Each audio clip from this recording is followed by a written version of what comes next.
Hello, it's your friendly digital technology librarian, Christy here, and we have reached yet another Friday, so of course, you know what that means. I have yet another Film Rec Friday ready for everybody. This week, we are delving into a classic film again.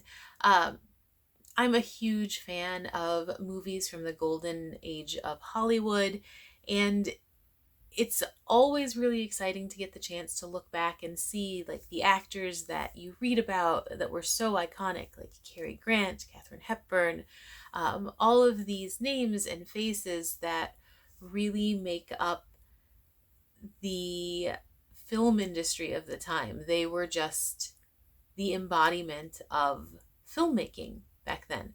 Uh, and so I just wanted to take this week and look at another set of classic movies that are available for Milan-Berlin library card holders entirely for free. Several of these have just recently been added, so even if you have looked at classic films available in the past, make sure you check again because there are more and more fantastic titles being added to the catalog really every single month. So as always, all of these recommendations again are available totally for free with Milan-Berlin library card, two Milan-Berlin library card holders, and these are going to be from our CleveNet Overdrive service, Hoopla Digital, and of course Canopy. So without any further ado, I want to go ahead and dive into the recs. All right, so my first and only recommendation from CleveNet's Overdrive is for the classic film His Girl Friday. Now, His Girl Friday is one of those movies that you will hear mentioned in pretty much all of the AFI collections of screwball comedies and romantic comedies. It's kind of put on this pedestal as the definitive version of that particular style of movie. And what I find fascinating about that is that I don't necessarily think it is indicative of what screwball comedies were. I mean, it's really a lot more than just that. It's not just a romantic comedy. There are actually some fairly dark themes in it as well, some fairly complex concepts, generally things that I don't necessarily think I'm going to find in a rom-com or, an even sillier screwball romance. And I think that's what makes this such a timeless film is that it works on a lot of different levels. It's also surprisingly relevant even today. You definitely have a lot about sort of the battle of the sexes going on in this, and sometimes the things going on screen seem almost out of place a little bit. Um, the movie itself stars Cary Grant as Walter Burns. He's this fast talking, quick thinking newspaper editor whose ex-wife, played by Rosalind Russell, is Hildy Johnson. And Hildy is one of those characters that it's just impossible to look away from her when she's on screen. Like she's just not what you would expect to find in a film from that period of time. Um, things that her character says and things that her character actually does. Like they're a lot of times sort of at odds with one another, and that's really kind of the point of her whole character. Um, but it makes it really interesting in that regard. Um, so Hildy was one of Walter's reporters, in addition to being his wife. Earlier on, before we get to the present day of the film, and she's fantastic at her job. She's really dedicated, almost to an obsessive degree, as is Walter. Like, he is a newspaper man through and through. And the movie kicks off at a point where we learn that Walter has just found out Hildy is planning to remarry. Not only is she planning to remarry, but she plans to leave her journalism career behind and to be a uh, housewife and as was particularly typical of the time, probably a stay-at-home mother. And he it's interesting Walter's reaction to this. On the one hand, his reaction is definitely self motivated. It's definitely a selfish reaction. On the other hand, he also knows Hildy. Like the two things are not necessarily what the Hildy that he knows would want. Um and that brings a lot of questions to the forefront, that's again a woman choosing a career over a home life at that time in particular was quite rare. So for him to be so riled about her personal choices is definitely out of the norm. And as we grow to know Hildy, we also learn more about why she's making these choices and what layers are causing her to make these particular decisions. It's like I said, it's just a very complex rom-com. I hadn't watched it in a very long time. I watched it back in the day when I was probably in high school because I had this huge obsession with classic movies back then. And I remember just really enjoying the movie, but not really thinking very deeply about it. But on successive watches, I've always found more and more subtext going on. And I think that's what makes me always want to go back and watch yet again. What else am I going to see that I didn't see the last time? Are there insights that I haven't found simply because I haven't personally experienced them, or it's just like I said, a very layered film. Um which does not mean that it's super esoteric or anything like that. It's not. It's at its heart definitely part of that screwball romance category. It's silly in places. It's certainly romantic. It's funny, but it's also thoughtful and suspenseful and dramatic in parts. That's the other thing. There's plenty of drama going on. So while Walter is trying to deal with his feelings about his ex-wife getting remarried, he also decides essentially to sabotage this this relationship with the new man in her life. So that's where things, really start to snowball into ridiculous areas. But while those elements are going on, some pretty heavy stuff is also happening. So if you are interested in uh, classic films that kind of exemplify genres but go well beyond that, absolutely check out His Girl Friday. It's a fantastic, fantastic film. It's super interesting to look at from like a meta context, and the performances from Cary Grant and Rosalind Russell are beyond. I mean, they are really, really what makes this film work and what makes this film so relevant today. I think, and all of the secondary performances are really fantastic as well. It's not like they're the good actors and everybody else is like an extra. It's not what I mean at all, but they are the heart and soul of the film, and they really, really do embody those kinds of characters. So again, His Girl Friday, available on CleveNet's Overdrive. Absolutely can't miss it. Okay, moving on to recommendations from Hoopla Digital. The first of two that I have for you this week is from the classic musical An American in Paris. Now, An American in Paris is critically acclaimed. It won a ton of awards. It, in fact, won 6 Oscars at the time, including Best Picture, and has long been, touted as one of the best movie musicals of all time. It stars Gene Kelly, who is absolutely extraordinary in the title role of Jerry Mulligan, who is an ex-GI. It also stars Leslie Caron, and they just sing and dance their way through this fantastic and fantastical storyline. It really is magic to watch just because the dancing, oh my God, the dancing is so, so good. Um,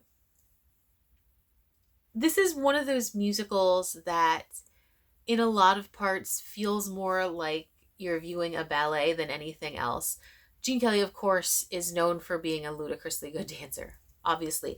But this was one of Leslie Caron's first films, I think, and she just is so extraordinary in her role. Like, she's just such a phenomenal dancer in general and all of the things that she's been in.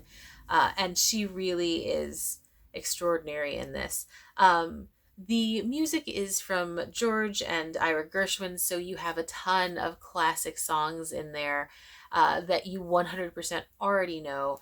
And even though I think of the Gershwins as sort of like quintessentially American, it works so well with this particularly Parisian setting. I don't know what it is about it, if it's because you've got Kelly playing this American former GI or what, but it works so well with the setting.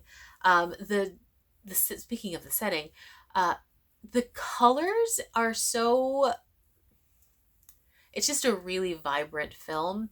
It it looks like a painting a lot of the times, which is absolutely perfect because Kelly is pursuing life as an artist, so that goes along with the theme.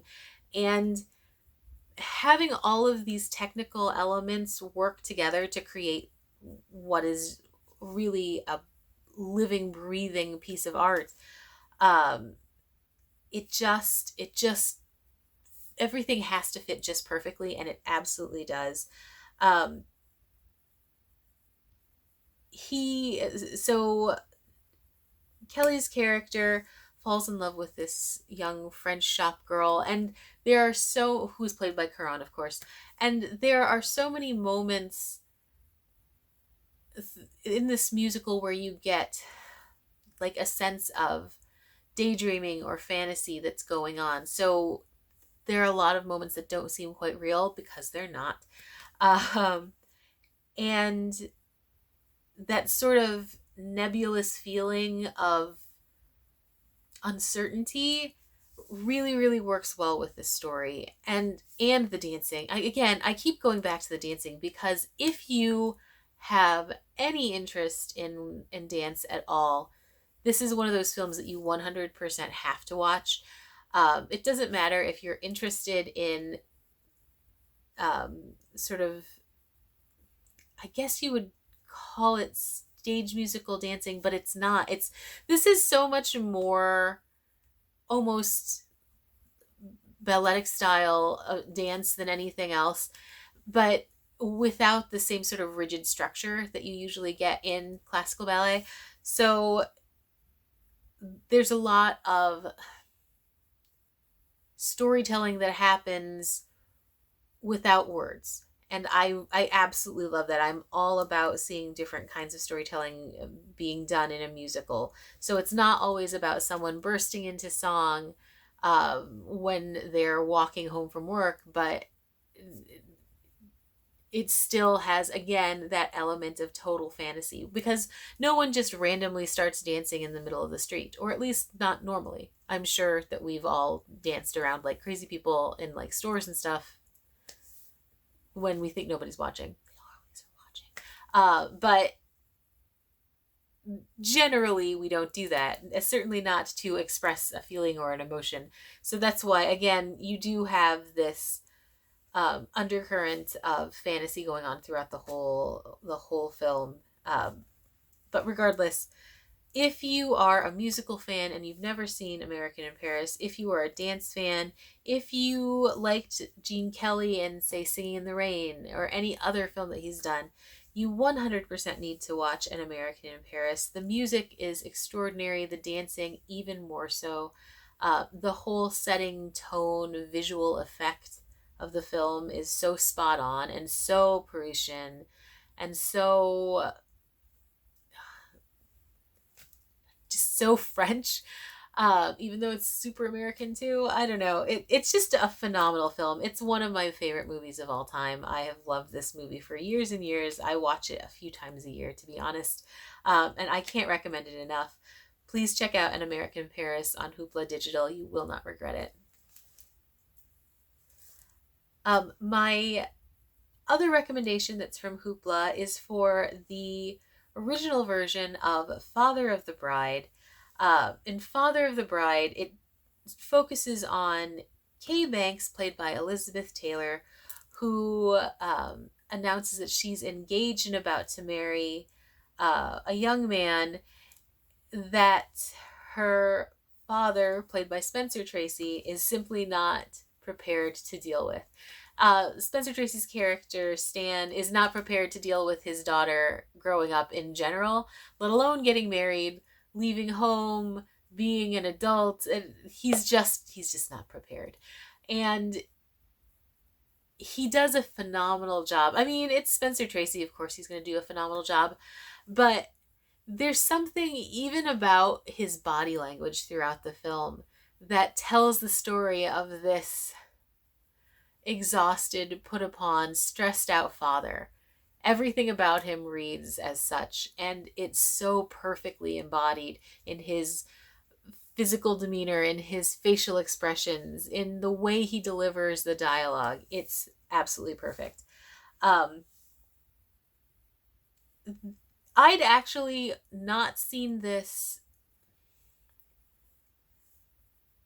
I think I watched it maybe a handful of years ago for the first time. I am actually much more familiar with the more recent remake, which is still, I think, 20 years old, of Father of the Bride, starring Steve Martin, Diane Keaton, Kimberly Williams, Paisley. Like, I absolutely adore the 90s version of Father of the Bride. So I never really felt the need to explore the original. I think that version from the 90s is so perfect. But this is one of those cases where they both are well worth watching. They are both really fantastically done films. I think they have similar hearts to them in the storyline, but you can still enjoy them equally because the approach to characters is so different. While the heart of the father figure character is the same in that he has difficulty dealing with the daughter growing up and moving along and moving away. Both of their approaches, both Steve Martin's and Spencer Tracy's, are so different and so individual to them that you could watch these movies back to back and not be bored. You're not watching the same film. And I wouldn't say one is particularly better than the other either. That's why it was really fun to watch this one, in that it's not like the 90s version is a rehash, just like a retelling with new characters or new actors put in the roles. It's absolutely not. Anyway, back to the Spencer Tracy version of this film. He's facing not only, issues with letting go of his child, but also like financial issues as far as the wedding costing way more than he ever expected a wedding to cost. Difficulties in general with the wedding plans, how things are going to be set up. He's like this ball of frustrated anxiety, and the people around him are trying to make life easier, especially the character of his wife, played by Joan Bennett. It doesn't matter how much these characters try and smooth things over, something's gonna give. And even though there's that tension throughout, you definitely enjoy the movie as it's going on. At the heart of it, it's a comedy, and a quite sweet one at that. No matter how curmudgeonly Stan is, he absolutely loves his daughter, and that's really where their story begins and ends. It's this relationship that he's not prepared to change, and how it will change regardless of whether he's ready for it to or not. So there's this wonderful thread of sentimentality throughout that I think becomes apparent more and further and further you get in the film. So if you're looking for something funny but sweet and sentimental, that will definitely make you get warm fuzzies by the end. If you loved the 90s Steve Martin version, if you've just been curious about Spencer Tracy movies in general, definitely recommend Father of the Bride. It's such a lovely film, very sweet, but without being overly saccharine. It's just an excellent choice. So again, Father of the Bride, available on Hoopla Digital. It's a must watch. Okay. My last three recommendations all, of course, come from our Canopy service, and the first of those is for the movie Flower Drum Song. Now, Flower Drum Song is one of those films that I have a bit of a love-hate relationship with. Growing up, I absolutely adored this film for a lot of different reasons. It's an adaptation of Rodgers and Hammerstein's Broadway musical by the same name, Flower Drum Song, and it features generally a cast of actors of Asian descent. Now, it follows the story of the Chinese immigrant Mei Li, who has just arrived in the States. She is already betrothed to this guy who happens to run a nightclub. She's never met him before. She and her father don't really know anything about him. It's just all, again, this sort of very classic, prearranged relationship. But the fiance, Sammy Fong, is thoroughly American. He is already involved with the showgirl played by Nancy Kwan, who is extraordinary in this. If for no other reason you watch this, make it be because of Nancy Kwan. She is amazing. Anyway, so he is in love with this showgirl. And so in order to continue on with this relationship with her, and yet still save face with regard to his fiance, he kind of pawns her off on this other very well-to-do Chinese family in the Chinese American community. There's so many things that I find problematic about this storyline as an adult, as someone who's studied like American studies and East Asian American culture. There are just a lot of issues. That said, this film is so much fun, and the music is great, and the dancing is great, and the acting is fantastic. I still think it is so worth a watch just because it's very, very enjoyable. And if nothing else, it will hopefully prompt you to ask questions about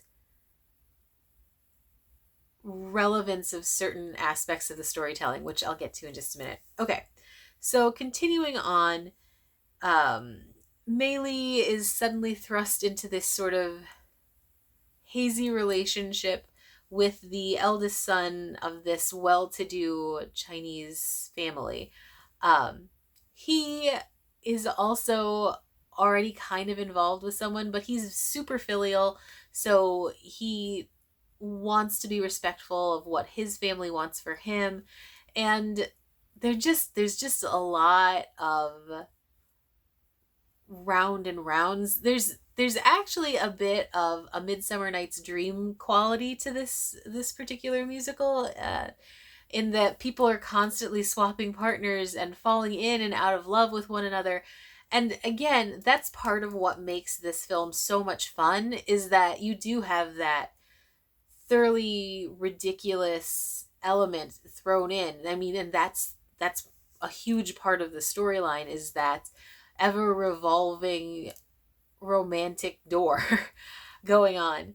And I remember as a kid, in general, just being so excited to see people who looked even remotely like me on screen.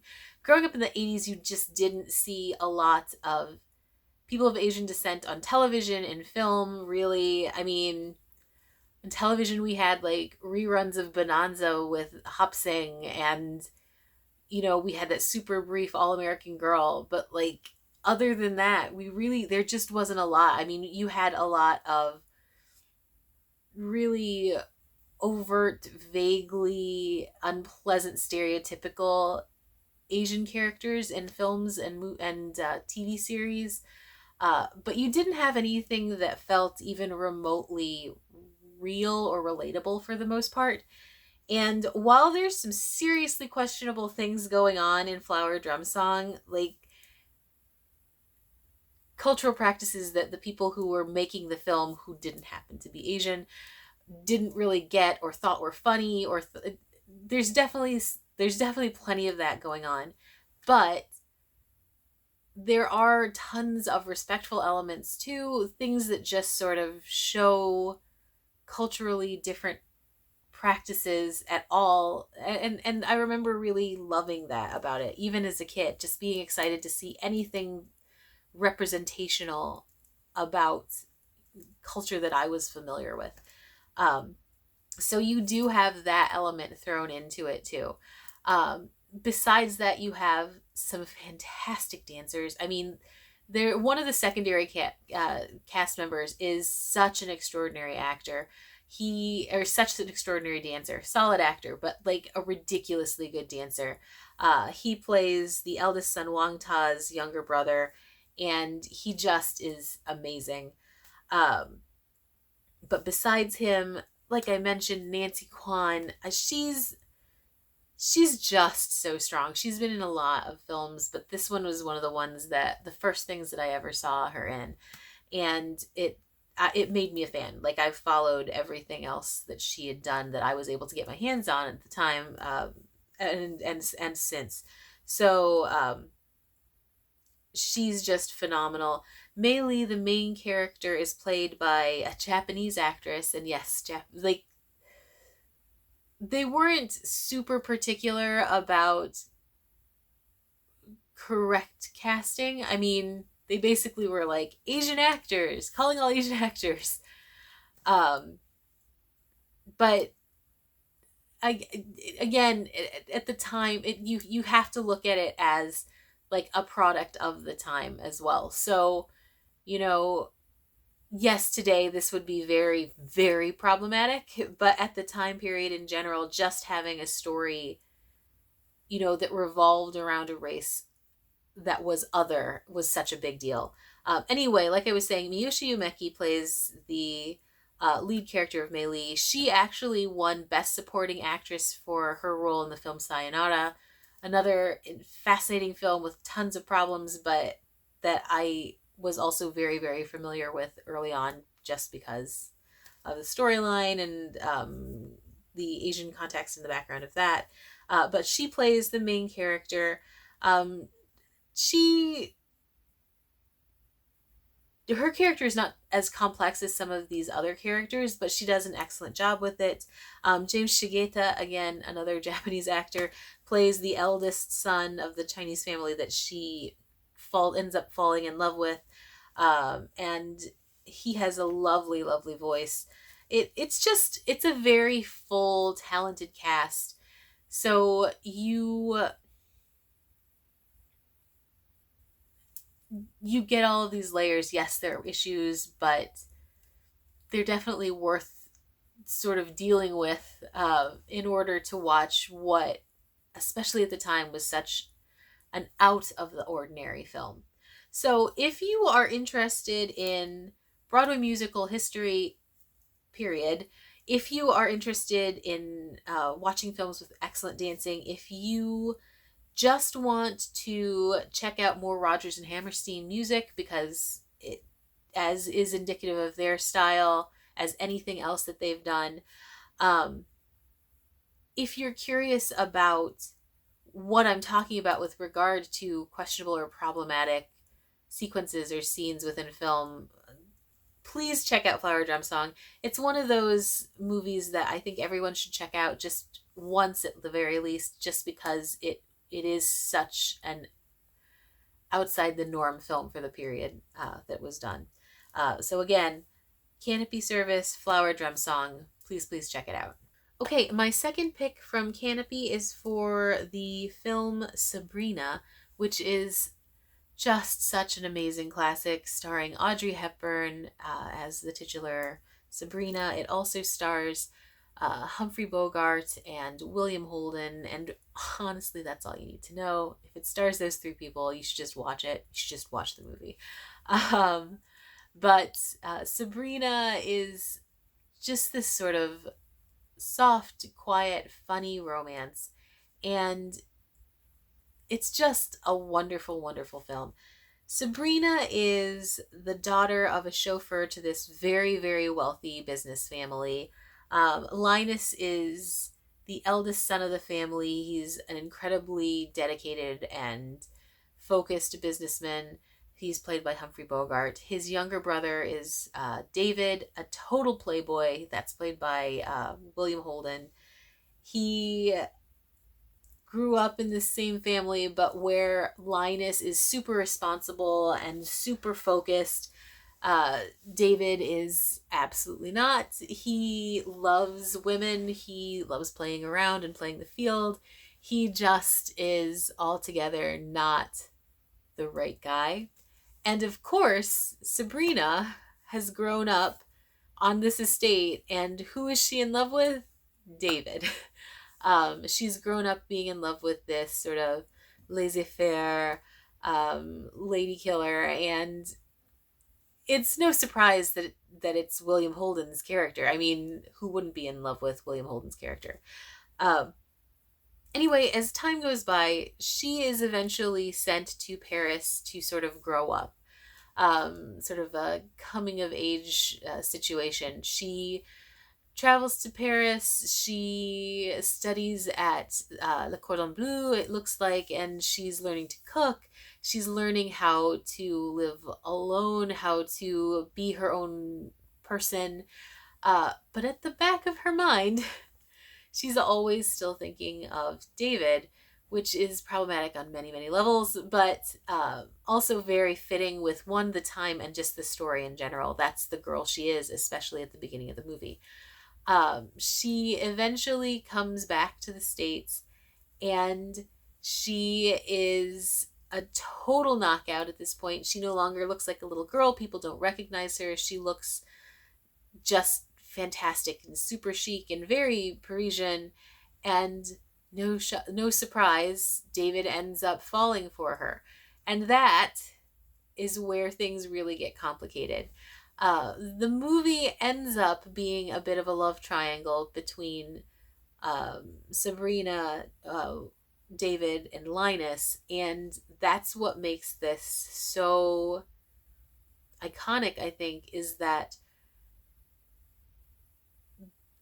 the reluctant relationship she ends up with having with Linus versus this sort of like dream fulfilling relationship she has with David, and the chemistry between all of the different characters. It's just really a very, very well done film, phenomenally well acted. I mean, like I said, Audrey Hepburn is just magical on screen. It doesn't matter what kind of character she's playing, she's just amazing. And she embodies this young woman so perfectly. That shift, and it's a fairly subtle one, to be honest, from like infatuated girl to faux sophisticated woman, because she's still, again, that infatuated girl but with a better haircut. um when she returns from Paris, it's those subtle kinds of changes that she does so well. So if you're looking for a classic romance that has a ton of funny moments but also some really heartfelt moments that will definitely keep you entertained, check out Sabrina on Canopy. You won't regret it. Again, Audrey Hepburn, Humphrey Bogart, and William Holden. You can't go wrong with that. Okay, and my final recommendation from Canopy and for this week in general is yet another Audrey Hepburn film. This one is Roman Holiday. Roman Holiday is the perfect spring summer film. Like it just really, really is. And since we're technically in spring, this doesn't feel like that because it's really cold, but since we're technically in spring, I felt like I had to include this one, even though I was trying not to have the same actors in all of the movies. Um, so Roman Holiday stars Audrey Hepburn playing this sheltered European princess Anne, and it also stars Gregory Peck, who plays a very savvy American reporter named Joe Bradley. And the entire movie centers around a brief, beautiful, innocent relationship between Joe and Anne that happens over the course of like a day. You know, she is so busy and so suffocated and stifled by the life that she leads. You know, there are all of these rules. She's a literal princess, so there are all of these rules that she has to follow, all of these things that she has to do, ways that she has to behave, ways that she has to respond. She can't even give honest responses to things because it wouldn't be proper or it wouldn't be appropriate for her role as royalty. And then you've got this insanely American reporter, and I think you get the idea when I say he's like super like casual about everything. He just has this vibe about him. When she meets him, it's like he embodies everything that she wishes her life could be. Um, so you're dealing with essentially this very brief dream, almost like it's the life that she wishes she could have. And it's really sweet and really funny in a lot of parts, and so romantic, like ludicrously romantic. But it's also kind of tragic. I mean, there are definitely moments when you watch and you're like, oh, this this can only end so many ways, right? um and it's just done with such a nod to both of their skills as actors. Like, as I was mentioning when we talked about Sabrina, Audrey Hepburn just has this way with certain kinds of characters. Characters that are young, vulnerable women who have like this steel center. And that's absolutely Princess Anne in Roman Holiday. She has responsibilities that she knows she has to live up to, but she's also still just this girl at the same time. So, you know, when she's being toured around by Gregory Peck's character, uh, you definitely feel all of her excitement with these tiny mundane adventures that she's going on. Uh, so I would definitely say if you're looking for something sweet and romantic, but with a thread of reality, and that's the other thing. Like, there's definitely this constant feeling of not dread, but feeling of how is this going to end, that goes throughout the film.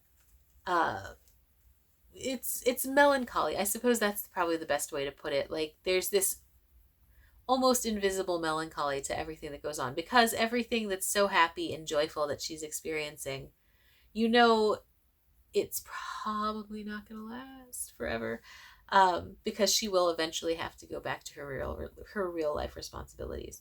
Anyway, um, Roman Holiday is one of those movies that is thoroughly enjoyable, on lots and lots of levels. The two leads are both insanely beautiful, good-looking people, but they're also extremely solid performers. The settings are just so gorgeous. I mean, it's Roman Holiday, for heaven's sake. Um, the setting is just so perfect. The story is really sweet and cute and funny, but also very charming and heartfelt. It's just an exceptionally good movie. And again, perfect for spring and summertime. I mean, really, truly, it'll make you want to run out and get a Vespa. Every time I watch this movie, that's one of the first things I think of is like, I should get a Vespa. But yes, so if you're interested in something like that, make sure that you check out Roman Holiday on Canopy. It's a phenomenal, phenomenal film. So those are this week's film recs. As I'd mentioned at the very beginning, every week, every month seem to add more and more classic films from every genre with tons of different kinds of actors. So if one of these six movies doesn't really appeal to you, definitely still check out these sites. You will absolutely find something that you like. There were a ton of westerns. I'm not a super big Western fan, so I did not include any this week around. But there are Westerns, there are classic sci-fi, they're like the cult classics like Plan 9 from Outer Space.